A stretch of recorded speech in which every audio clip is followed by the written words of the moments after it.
What if you could see your own grave? Your name, the date, and nobody crying. That's terrifying.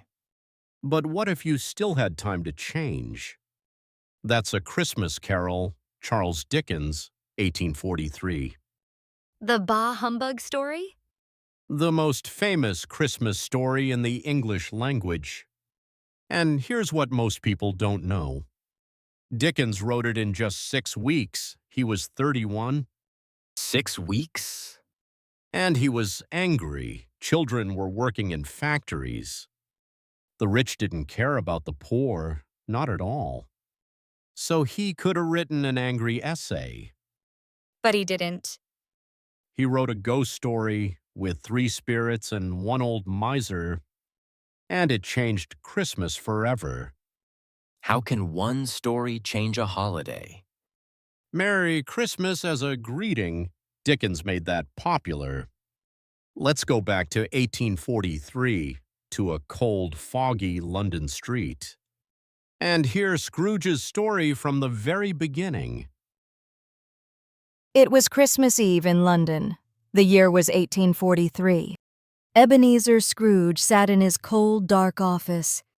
He was old, he was thin, and he was mean. His partner, Jacob Marley, had died 7 years ago today. In the next room, his clerk, Bob Cratchit, shivered. The fire was almost out. Cratchit blew on his hands. Then Scrooge's nephew, Fred, walked in. "Merry Christmas, Uncle." Scrooge looked up with cold eyes. "Bah! Humbug!" 2 men came to ask for money for the poor. Scrooge refused. "Are there no prisons?" he said. To Scrooge, Christmas was nothing but a waste of money. That night, Scrooge went home to his dark, empty house. The door knocker changed. It became Marley's face. Scrooge rushed inside. He locked every door. But then, heavy footsteps on the stairs. The door flew open. Marley's ghost stood there. He was wrapped in heavy iron chains and padlocks. "I made these chains in life," Marley said. "Every greedy choice, every cold moment, link by link." "Your chain, Scrooge, it is already longer than mine. Tonight 3 spirits will visit you. This is your last chance to change." The first spirit came at 1 o'clock.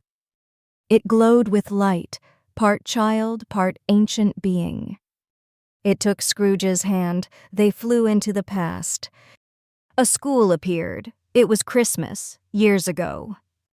Every child had gone home, except one small boy. He sat alone by the window reading a book. It was young Scrooge. His father never came for him. Old Scrooge watched the lonely boy and began to cry. The scene changed. A warm office appeared. Old Fezziwig, Scrooge's first boss, threw a Christmas party. Music, dancing, laughter. Everyone was welcome at Fezziwig's table. But the spirit was not finished. The scene changed again. A young woman sat across from young Scrooge. Her name was Belle. She was the woman he loved. "You have changed," Belle said quietly. "Money has become your only idol. I must leave you." Young Scrooge said nothing. Belle turned and walked away. Old Scrooge screamed at the spirit, "No more, please!" He tried to cover the spirit's light with a cap, but the light would not go out. It burned through his fingers like a memory that won't fade. The second spirit was a giant in a green velvet robe. He laughed like thunder. He was full of warmth. He took Scrooge to a tiny house on a poor street. The Cratchit family was having Christmas dinner. The table was small. The goose was even smaller. But the room was full of laughter and love. Tiny Tim sat on his father Bob's shoulder. He was small and weak. He walked with a wooden crutch. "God bless us, everyone," Tiny Tim said. Scrooge whispered, "Will this child live?" If nothing changes, an empty chair, a crutch with no owner. The third spirit came in silence, a dark, hooded phantom. It never spoke. It only pointed with one bony finger. It showed Scrooge a group of businessmen. They laughed about a dead man. Who will go to his funeral? Nobody, one said. They all laughed again. Then thieves, selling a dead man's curtains and bed sheets. The spirit pointed to a graveyard, snow everywhere. Scrooge fell to his knees before a cold tombstone. He brushed away the snow and read the name. Ebenezer Scrooge. "I will change," he cried. "I will change, I promise." He opened his eyes. His own bed, his own room. Sunlight poured through the window. It was Christmas morning. Scrooge laughed. For the first time, he truly laughed. He opened the window and shouted to a boy below, "Buy the biggest turkey at the butcher shop!"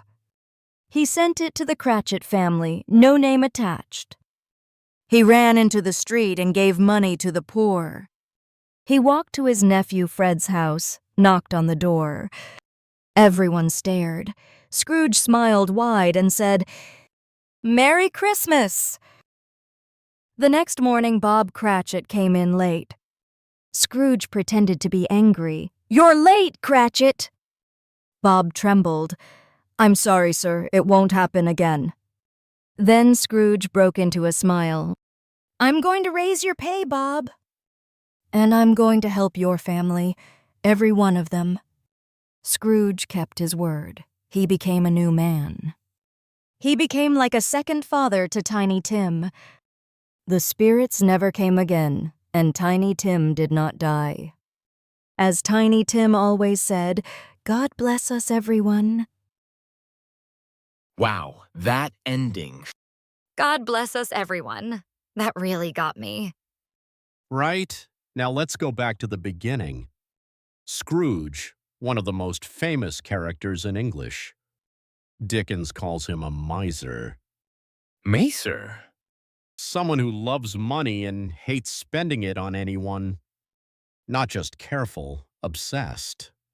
So a miser and a cheapskate are the same?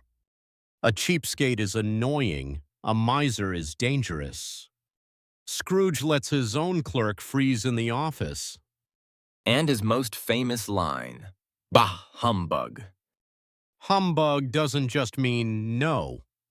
It means nonsense, fake. This whole thing is a lie. So he's calling Christmas itself a lie. Exactly. And then Marley shows up with those chains.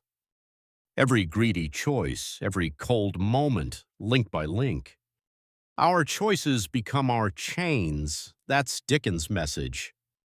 The chains aren't punishment, they're self-made. But can a man like that ever break free? Let's see.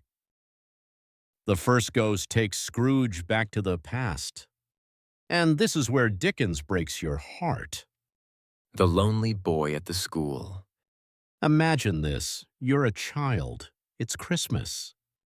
Every kid goes home to family, but not you. Your father forgot you year after year. No wonder he closed his heart. And then Fezziwig, his first boss. Fezziwig threw a party, invited everyone, spent freely. Why does Dickens show Fezziwig before Belle? To show what Scrooge had and what he threw away. He knew what kindness looked like. He chose money instead. And that's when Belle leaves. She says the key line. "Money has become your only idol. I must leave you." Idol, like a pop star? Older meaning, something you worship above everything else. She's saying, "You love money more than me." And Scrooge says nothing, just watches her leave. That silence is the loudest moment in the whole story. Knowing the ending, Banyaids, Belle's words hurt even more. They do. Now, the second spirit. A giant in a green robe, full of warmth. He takes Scrooge to the Cratchit house. Tiny table, tiny goose, but something huge inside. Love.